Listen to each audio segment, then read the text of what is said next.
अच्छा भाई, आप इतनी कंट्रीज घूम रहे हो, तो ऐसी कोई कंट्री के बारे में बात करते हैं जो जहाँ पे आपने बहुत लग्जरी देखी हो, मतलब बहुत ultra luxurious life, other than Dubai. Dubai के बारे में कहते हैं कि बहुत लग्जरियस है, तो और भी कोई कंट्री जो उससे ज्यादा बड़ी? विदाउट अ डाउट मोनाको दुनिया की सबसे लग्जरियस कंट्री आप उसे कह सकते हो। दुबई दुबई लग्जरियस है, पर दुबई की दूसरी साइड भी है, बिल्कुल गरीबी भी है।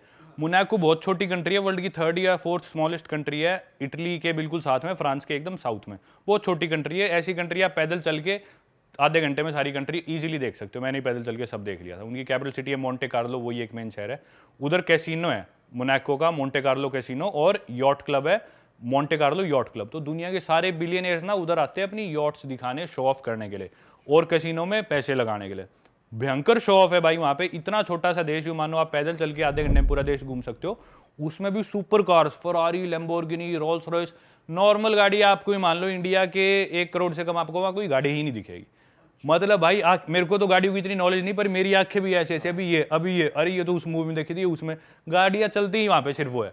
अब वहाँ पे मेरे को रुकना भी था एक रात, तो मैंने होटल सर्च करे उसमें, तो भाई कोई सस्ता होटल नहीं है। ऐसे देश में कहाँ सस्ते होटल मिलने, 1-2 लाख 3 लाख रुपए एक रात का किराया। पर एक बहुत छोटा सा कमरा था जो मेरे को ऑनलाइन काफ़ी रिसर्च के बाद मिला, वो पूरे देश की सबसे सस्ती प्रॉपर्टी थी भाई वो। मतलब ये सोफा है ना, ऐसे ऐसे 2 सोफे, बस इतना कमरा था वो, और वो था 15,000 रुपये एक रात का। अरे और उसमें भी मेरे ख्याल 2-3 बजे चेकआउट करो, सुबह 9-10 बजे खाली कर दो। भाई 10,000 का यहाँ पे अच्छा खासा होटल मिल जाता है, बढ़िया सबसे बढ़िया 5 स्टार मिलता है 15,000 पर नाइट। और मेरे को ना वहाँ पे जिम जाना था। जैसे मैं ट्रैवल करते टाइम डे पास लेके जिम जाता हूँ, और देश में आमतौर पे जो डेली पास मेरे को जिम का पड़ता है इंडिया के 1,000 रुपये 500 रुपये इसके बीच में रहता है। तो मैंने वहाँ पे गूगल करा, 2-3 जिम्स थे, काफ़ी अच्छे जिम लग रहे थे। मैंने कॉल करा, भाई आपका डेली पास कितने का है? तो उसने मेरे को यूरोज में बताया था, पता नहीं कितना था, लेकिन वो इंडिया के मेरे ख्याल लाख रुपए के अराउंड एक दिन का जिम का पास था वहाँ। और भाई फूड कितना एक्सपेंसिव, वो तो ज्यादा भाई फूड तो होना ही था, क्योंकि वो रेस्टोरेंट्स कैफे से सारे बहुत महंगे। लेकिन मैंने एक सुपरमार्केट ढूंढी, उससे मैं ले गया अपना दूध, और मैंने दूध पी के रात गुजारी वहाँ पे। 2 लीटर दूध धीरे धीरे पिए गया। दूध कितने का था? 25,000 का? नहीं, दूध तो कितना, अपने इंडिया के 1,000 रुपए में आ गया था मेरा सामान खाने का। भाई वहाँ लोग करते क्या है ऐसा जो इतने वहाँ के पे अमीर लोग आते हैं? हाँ, आते हैं। वहाँ का आदमी अमीर नहीं है, पूरी दुनिया के अमीर लोग वहाँ पे आके रहते हैं टेम्परेरीली, फिर चले जाते हैं। वहाँ के लोकल्स तो बहुत थोड़े हैं, बहुत थोड़े, ना के बराबर। मैंने आपका वो वाला व्लॉग देखा था, तो उसमें यॉट्स खड़ी थी बड़ी बड़ी, तो सब लाके वहाँ पार्क कर देते हैं। बस पार्क करते हैं, कुछ दिन रुकते हैं, लग्जरी होटल्स में रुकते हैं, कैसीनो में पैसे लगाते हैं, अपनी गाड़ियाँ शो ऑफ करते हैं। एक बड़ा बिलियनियर है, वो कॉन्टैक्ट्स बनाते हैं और बड़े बिलियनियर से। ओके, तो एक मीटिंग पॉइंट है नेटवर्किंग, सबसे अमीर लोगों का मीटिंग पॉइंट है नेटवर्किंग। और पार्टी भी तगड़ी होती होंगी फिर तो। भाई पार्टी होती होगी, पर उस लेवल की पार्टी ना मैं अफोर्ड कर सकता था, ना मैंने सोचा। कौन घुसने देगा? मैं बैग टांग के बस में आया हूँ, वो रोल्स रॉयस यॉट वाले। सही है भाई। ये तो हमारे साथ लंदन में ही हो गया था। हम पहुंचे पैदल पैदल एक हाई एंड क्लब में। वहाँ पे क्लब्स में घुस रहे थे, 20 पाउंड 30 पाउंड 40 पाउंड तक की एंट्री। हम पहुंचे 3 लौंडे देसी ब्राउन। हमने कहा अंदर, हम जाकर रोक लिया, कहाँ जा रहे हो? हमने कहा अंदर जा रहे, कहाँ जा रहे हैं? इंग्लिश में बात कर रहे थे। कह रहे कि तो उन्होंने देख लिया, तो पैदल आया, वहाँ पे खड़ी है लैम्बोर्गिनी फरारी, लाइन से खड़ी हुई है, ठीक है, पार्क करके अंदर घुस रहे लोग। कह रहे 1,000 पाउंड, 1 लाख रुपए की एंट्री। हमने कहा नहीं भाई। हमने कहा चलो भैया वापस घर चलो। हर जगह है भाई ये कुछ कंट्री, जैसे मैंने पिछले पॉडकास्ट में बताया था, Germany, Sweden, Denmark, Belgium, Netherland. ये वैसे ना जज भी कर लेते हैं भाई, ज्यादातर देख के ना आदमी को पहले ही कर लेते हैं, देगा या नहीं देगा। इंडिया में भी कर लेते हैं भाई। ऐसे ही कोई ओवररेटेड कंट्री बताओ जो आपको लगता हो कि ये तो ज्यादा हवा बना रखी है। कंट्री नहीं भाई, एक सिटी है। मैं हर बार बोलता हूँ और दोबारा बोल रहा हूँ, पेरिस। पेरिस दुनिया की सबसे ओवररेटेड सिटी है भाई, मेरे हिसाब से बहुत ही ज़्यादा ओवररेटेड भाई। एक तो सबसे ज़्यादा मोस्ट विजिटेड कंट्री वर्ल्ड की फ्रांस ही है शायद, और सिटी भी पेरिस है। तो पूरी दुनिया की भाई पहली टूरिस्ट डेस्टिनेशन आईफिल टावर देखना है, पेरिस जाना है। फ्रांस की उन कैफ़ेज़ में, वो फ्रेंच बेकरी में बैठ के हमें क्रोसो खाना है, वहाँ पे सैंडविच खाना है, कोबलस्टोन की सड़कें हैं। सिर्फ ये इमेज हमें पता है, क्योंकि ये इमेज हमें दिखाएगी इंस्टाग्राम रील्स पे, सिर्फ आपको ये दिखेगी। कोई एक मेरे ख्याल एमिली इन पेरिस करके कोई सीरीज है, कुछ ऐसे, उसमें भी मैंने देखी नहीं, पर मैंने सुना उसमें बहुत अच्छे से दिखाया है। जो कि है, कुछ चीज़ बहुत थोड़ा पार्ट बहुत अच्छा है, बाकी फ्रांस उससे बहुत गुना अच्छा है। फ्रांस ओवररेटेड नहीं है, फ्रांस बहुत अच्छा है। लेकिन मैं सिर्फ पेरिस की बात कर रहा हूँ, बाकी सिटीज़ को नहीं बोल रहा भाई। पेरिस में ना आप बिल्कुल सेफ सिटी नहीं है। एक तो रात को आप वहाँ पे अकेले वॉक नहीं कर सकते रात के टाइम। क्राइम है, क्राइम है बहुत ज़्यादा यूजुअली, और क्राइम्स करने वाले रेफ्यूजीज है वहाँ पे। जो रेफ्यूजीज आके बसे हुए हैं या फिर ब्लैक्स है यूजुअली, वो रात को इलीगली ड्रग्स बेचते हैं, बहुत ज़्यादा दारू बेचते हैं। इवन आईफिल टावर के नीचे आप जाओगे, आपको आधे इंडियंस मिलेंगे, आधे अफ्रीकन मिलेंगे जो वहाँ पे दारू बेच रहे होते हैं ब्लैक में।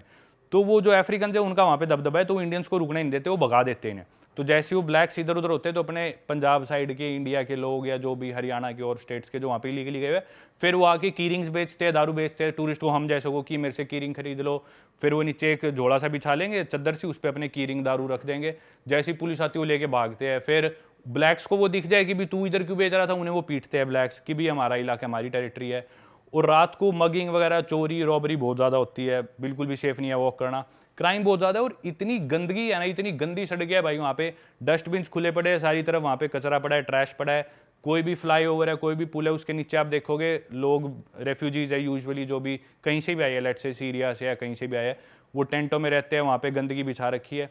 अब वो देश अपने देश में जिस भी हिसाब से रहते थे वो ठीक है, वो एक नए देश में आके रह रहे हैं, पर वो अपने रूल्स के हिसाब से रह रहे हैं। अब उन्हें भी हम पूरी तरह गलत नहीं बोल सकते, उनकी सरकार को भी पेरिस को नहीं गलत बोल सकते, पर बहुत ज़्यादा मिसमैनेजमेंट है। कोई सबसे गंदी सिटी है जिधर ड्राइविंग करना सबसे मुश्किल है वेस्ट में, डेवलप्ड कंट्रीज़ में, तो वो पेरिस है। इंडिया की तरह ड्राइव करना है वहाँ पे, दिल्ली की तरह ही कोई भी किसी ने गाड़ी उड़ा दी। अब इंडियंस तो भाई हमारी मजबूरी है, इतनी बड़ी पॉपुलेशन है तो हम ऐसे गाड़ी चलाते हैं। उधर भाई लोगों को सिविक सेंस नहीं है, सिविलाइज नहीं है, वो लोग कुछ भी गाड़ी चला दी। मेन चीज़ भाई, अब जैसे आप लैटिन अमेरिका में हो या आप स्पेनिश बोलने की ट्राई करो, आप गलत स्पेनिश बोलोगे तो वो आदमी खुश होएगा भाई मेरी भाषा बोलने की कोशिश कर रहा है, वो आपको करेक्ट करेगा और आपकी बात खुद कंप्लीट कर देगा और आपकी मदद करेगा। वैसे ही आप इंग्लिश बोल रहे हो, अगला आदमी सोचेगा कोशिश कर रहा है, इंग्लैंड में आदमी आपकी मदद करेगा, इंडिया में कोई हिंदी बोल रहा है मदद करेंगे। फ्रांस में अगर आप फ्रेंच बोल रहे हो और आपकी फ्रेंच, पहली बात तो इंग्लिश बोलोगे तो चिढ़ जाएंगे, बोलेंगे फ्रेंच बोलो, हम इंग्लिश नहीं बोलेंगे। अब फ्रेंच बोलोगे और आपकी फ्रेंच थोड़ी भी गलत है, एक्सेंट ठीक नहीं है, बोलेंगे ठीक से पहले फ्रेंच सीख फिर बात करना। भाई बहुत रूड है फ्रांस के लोग, स्पेशली पेरिस में, यूजुअली बड़ी सिटीज़ में थोड़े ज़्यादा रूड होते हैं, बहुत गंदगी है।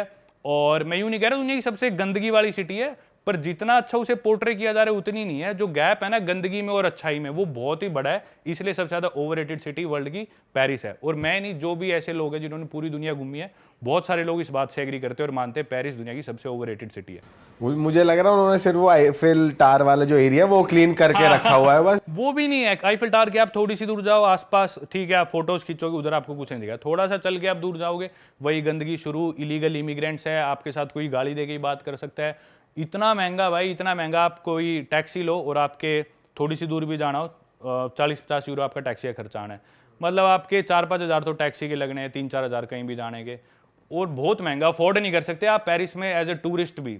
और कॉस्ट ऑफ लिविंग अगर आप वहाँ पे जॉब करो रहो तो बहुत ही महंगा है, एज ए टूरिस्ट भी हर चीज़ बहुत महंगी पड़ती है भाई। मैंने तो ये भी सुना है कि जो अपन यूथोपिया वाले स्कैम्स की बात कर रहे थे, आईफिल टावर के पास भी लड़कियां आती है बात करने और वो वॉलेट वगैरह निकाल लेती हैं और आपका पासपोर्ट आपको डस्टबिन में फेंका मिल जाता है, वॉलेट मिल जाता है, लेकिन कैश गायब होता है। तो कैश मगिंग भी बहुत ज्यादा होती है उधर। ये स्कैम मैंने और जगह सुना है, पर हाँ पेरिस में भी डेफिनेटली होता है, हर जगह होता है ये वाला स्कैम। भाई आईफिल टावर के एरिया में काफी पीडी भी चलती रहती है ना, लोग ओपन में ही लगे रहते हैं, पब्लिक डिस्प्ले ऑफ अफेक्शन, मतलब चुम्मा चाटी ओपन ये में। तो सारे ही है, यूरोप में, अमेरिका में, हर जगह ही है हर जगह ही है। पर जिस चीज़ पे मैं ज़्यादा क्रिटिसाइज करता हूँ ना कि भी सिर्फ वो चकाचौंध जो दिखाई जाती है ना, वैसा नहीं है पेरिस पर। वो सिर्फ वो छोटा सा पार्ट है, एक उनका आर्क दे, मैं नाम भूल गया, वो जो उनकी आर्क है पॉपुलर, वो एक उनका वो चर्च है जिसमें आग लगी थी, नोट्रे डेम शायद, और आईफिल टावर। ये 3 जगह छोड़ के आप आसपास जाओ उनकी गलियों में, देखो कुछ अच्छी गलियाँ भी है, कोबलस्टोन है, अच्छे कैफेज है, फ्रेंच बेकरीज बहुत अच्छी है नो डाउट, पर बहुत ओवररेट कर रखा है बहुत ज़्यादा। भाई अब थोड़ा ना दूर चलते हैं, इस पेरिस से दूर चल के ऑस्ट्रेलिया आते हैं, उसकी तरफ आते हैं। वो बेल्ट कवर करिए आपने, क्या सीन है? हाँ वहाँ का एक्सपीरियंस वो बेल्ट कवर हाँ वो भाई पैसिफिक ओशियन वाली कंट्रीज है, और ओशियाना या ऑस्ट्रेलिया कॉन्टिनेंट बोल देते हैं। इसमें मैंने ऑस्ट्रेलिया और न्यूजीलैंड, जहाँ मैं भी जाने वाला हूँ, इन 2 कंट्रीज़ के अलावा बाकी जितनी भी 13-14 कंट्रीज़ बची वो सारी मैंने कर ली। तो भाई ये छोटी छोटी कंट्रीज़ है, बहुत छोटी, और बहुत थोड़े लोग हैं यहाँ पे। जैसे कि एग्जांपल देता हूँ, नाउरू वर्ल्ड की वो भी 2nd-3rd स्मॉलेस्ट कंट्री है। तो नाउरू गया था मैं, उस देश में क्या करा भाई, एक मेरे ख्याल न्यूजीलैंड का आदमी आया था, वो बोला कि भी इधर फॉस्फेट बहुत है, क्योंकि बर्ड्स की माइग्रेशन होती है, वो माइग्रेशन में वो जाते हैं इस आइलैंड पे, नाउरू कंट्री के ऊपर, वो बीट करती थी, बीट करने से वहाँ पे फॉस्फेट इकट्ठा हो गया। अब फॉस्फेट काम करता है एज अ फर्टिलाइज़र। तो उस आदमी ने सोचा मैं ये फर्टिलाइज़र न्यूजीलैंड और ऑस्ट्रेलिया में बेचूंगा। तो उन्होंने एक कंपनी बना दी, सेटअप कर दिया, फार्मर्स को देते थे आधा पैसा 1 टन का रेट, और वो बिकता था ऑस्ट्रेलिया में 200 रुपये 1 टन का रेट, मतलब 200-400 रुपये रेट पे वहाँ पे फॉस्फेट बेचते थे, और वो देश पूरा एक्सप्लॉइट कर दिया। नाउरू जो कंट्री थी वो आज से मतलब 1970s के around, if I am not wrong, exact year में भूल गया, मतलब यूं मान लो आज से 50 साल पहले दुनिया की सेकंड रिचेस्ट कंट्री थी in terms of per capita GDP. Saudi Arabia number 1, क्योंकि तेल बहुत था उनके पास कि भी ये कंट्री की पूरी जीडीपी ले और पॉपुलेशन से डिवाइड कर दे हर आदमी की इससे कितनी जीडीपी आई, तो सबसे अमीर सेकंड नंबर पे थी नाउरू कंट्री। भाई इतना पैसा आ गया उनके पास, इतना फॉस्फेट मिला, इतना फॉस्फेट एक्सपोर्ट होने लगा, तो ना लोकल जो भी लोग थे पॉलिटिशियंस वो भी उसमें मिल गए, क्योंकि ब्रिटिशर्स और न्यूजीलैंड और ऑस्ट्रेलिया वाले फॉस्फेट निकाल रहे थे। तो अब वो जब तक रूल पास नहीं करेंगे वो कैसे निकाले, तो पॉलिटिशियंस भी मिल गए, सारा फॉस्फेट उस देश का एक्सट्रैक्ट होता गया, लेकिन उसके बहुत ज़्यादा एनवायरमेंटल कंसिक्वेंसेज हो रहे थे। उनकी जो मरीन लाइफ थी, समुद्री जीव खराब हो रहे थे, धरती उनकी पूरी खराब होगी। अब वहाँ पे लोकली कुछ भी उग नहीं सकता, सब्जी वगैरह कुछ भी हेल्दी खाना नहीं उग सकता उस देश में। छोटा सा देश है वो देश, मैंने पूरा पैदल चल के पार करा था, 21 किलोमीटर की रोड है, 4 घंटे मैंने पूरा देश पैदल चला था। और अब मतलब 50 साल बाद वो दुनिया के सबसे गरीब देशों में से एक देश है, क्योंकि पॉलिटिशियंस इतने करप्ट हो गए, उन्होंने सारा देश बेसिकली बिकवा दिया ताकि लोग शोर ना मचाए। हर इंसान को दे दी सरकारी नौकरी, जिसकी भी एज है सरकारी नौकरी, लोग खुश, भाई सरकारी नौकरी है, हेल्थ केयर बिल्कुल फ्री, एजुकेशन फ्री, कॉलेज के लिए तुम ऑस्ट्रेलिया जाओ सरकार खर्चा देगी। लोग इतने खुश, भाई ड्रीम लाइफ जी रहे, क्या देश है ये तो। पर अंदर ही अंदर वो देश खोखला होता गया। सारी उन्होंने बाहर इन्वेस्ट कर दी, अपनी एयरलाइन बना दी, होटल्स खोल दी, नाउरू वालों ने नाउरू एयरलाइन बना दी, बाहर अपने स्काई स्क्रैपर्स बना दी और देशों में होटल की चेन खोल दी। पर अंदर से जैसे ही उनका फॉस्फेट खत्म हुआ ये देश बैकआउट कर गए और इनके पास खुद अपना कुछ बचा नहीं। तो भाई अब वहाँ पे ये हाल है, लोग बहुत ही ज़्यादा मोटे हो गए, ओबीज हो गए, क्योंकि हेल्दी खाना कुछ है नहीं, सब पैकेट खाना आता है और उसमें इतनी शुगर, स्वीटनर्स, प्रिजर्वेटिव्स ऑस्ट्रेलिया से। और एक बार सुपरमार्केट में दूध खत्म हो गया ना, लेट से दूध खत्म हो गया, अब अगला स्टॉक आएगा 6 हफ्ते बाद, तो 6 हफ्ते तक उस देश में दूध ही नहीं होएगा, क्योंकि वो कंटेनर्स में आते हैं ऑस्ट्रेलिया और न्यूजीलैंड से सामान, और वो 6 हफ्ते लगते हैं शिप को वहाँ पे आने में। तो इतना बुरा हाल हो गया भाई उस देश में। मैं पैदल चल रहा था ना, ऐसी ऐसी सुपर कार्स, लग्जरी कार्स सड़क पे खड़ी है, उनके जंग लगा पड़ा है, महंगी गाड़ियाँ, महंगे घर जो दिख रहा है भाई ये लग्जरी घर होगा, उसमें आज से 50 साल पहले जिसमें एसी फिट हो तो कैसा घर होगा भाई। ऐसे ऐसे घर अबैंडन पड़े, जंग लगा हुआ है, उसमें कोई नहीं रह रहा, क्योंकि अब उसमें कोई रहना अफोर्ड नहीं कर सकता, बिजली के पैसे कहाँ से देगा। लोग इतने गरीब हो गए, सब अंदर से खोखला हो गया, नौकरियाँ सब चलेगी, देश का पैसा होते ही वो पॉलिटिशियंस कर गए ऑस्ट्रेलिया में शिफ्ट।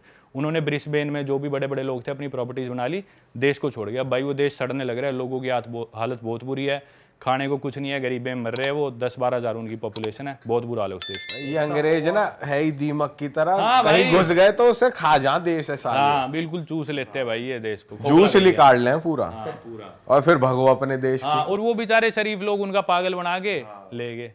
तो ऐसा होता है भाई। ऐसी और देश है, एक टुवालू है, वो भी छोटा सा देश है, उससे वर्ल्ड की लीस्ट विजिटेड कंट्री कहा जाता है। वो बस समुद्र के अंदर एक बस सीधा सा देश है, वो किसी भी दिन बड़ी लहर आई वो देश डूब जाएगा। 2 मीटर ऊपर है वो समुद्र से, बस 6 फुट ऊपर है समुद्र से, लोगों के घर समुद्र से, हर चीज़। और 200 मीटर चौड़ा है वो आइलैंड सिर्फ, उनका वाइडेस्ट पॉइंट तो 400 मीटर चौड़ा है सबसे वाइडेस्ट जो है, पर आमतौर पे 100-150 मीटर चौड़ा है समुद्र के बीच में। कोई भी बड़ी लहर आई वो देश बस डूब जाएगा, यूँ समझ लो, सुनामी या कुछ आए तो गायब है वो।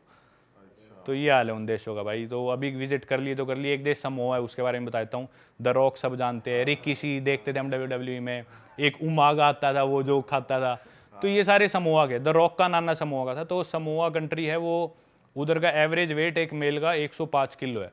तो हर आदमी भाई, मतलब मैं एक आम इंडियन से साइज में बड़ा हूँ, पर जब मैं उस देश में लैंड हुए, प्लेन में लैंड हुआ ना, मेरे को यूँ फील हो रहा था मैं एक टूथपिक हूँ भाई। मैं यूं बैठा हुआ था, इतने इतने चौड़े लोग भाई, इतने बड़े अलमारी जैसे लोग, सारे लंबे लंबे, बहुत लंबे, 6-6.5 फुट उनकी हाइट, और 105 किलो तो एवरेज वेट है, तो 200-250 किलो तक के भी लोग आराम से दिखते थे, कोई वो बात नहीं थी भाई, बहुत बड़े लोग हैं वो साइज में। तो अभी उनकी वीडियोस बनाई थी, अभी चैनल पे आई नहीं, पर अच्छा एक्सपीरियंस था, बहुत ही अनएक्सप्लोर्ड कंट्री, इधर कोई जाता नहीं। अरे वाह, आपने ये वीडियो यहाँ तक देख ली भाई, तुमने हमारी मेहनत सफल कर दिया, तुम ही लोग हो असली रियल हिट। और अगर आपको बहुत मजा आ रहा है ऐसी क्लिप्स में, ऐसी वीडियोस में, तो फटाफट जाइए प्लेलिस्ट पे बिंज वॉच कीजिए और सारी वीडियोस देख डालो और मौज काटो। That is it. हम मिलेंगे नए पॉडकास्ट में, नए क्लिप में। Till then bye bye, see you, take care, do subscribe.